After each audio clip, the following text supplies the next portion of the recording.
The essay question around mortality fall is, how long will my generation live? Let's look at some of the kind of issues that you're going to have to think about. These two maps are showing male and female life expectancy in different parts of the world. And there are two key things I think immediately strike us here. First of all, the one which looks at women. There are several countries, in fact, many countries in the developed world, which now have a female life expectancy at birth of 80 years or over. Whereas in the one that looks at men, there are no countries that have yet to have achieved a male life expectancy at birth of over 80. Women typically live longer than men in all countries once they have passed reproductive age.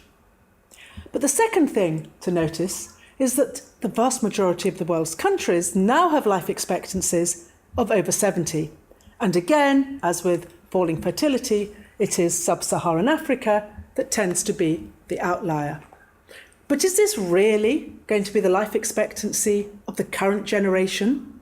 Indeed, demographers such as Vaupel, for example, are suggesting that we really need to rethink the real life expectancy for babies that are being born in the developed world at the moment.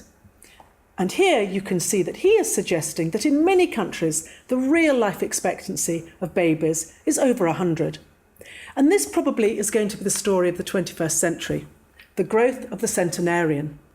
In fact, recently in the UK, for example, predictions have suggested that whereas we have about 12,000 centenarians at the moment, by the middle of the century, we will be heading for 500,000 and may even be reaching over 1 million by the end of the century.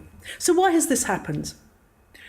Up until now, I think we can talk about the rectangularization of the life curve, which means that we've pushed death further and further and further back into older ages.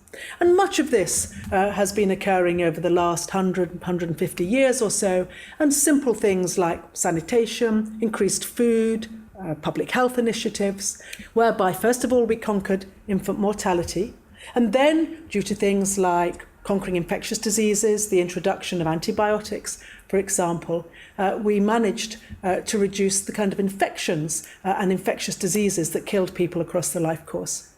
But definitely in recent years, we've seen the increase in life expectancy be particularly concentrated in older ages. This probably has a lot to do with advances in geriatric medicine, and now some of the new advances we're seeing in science and technology.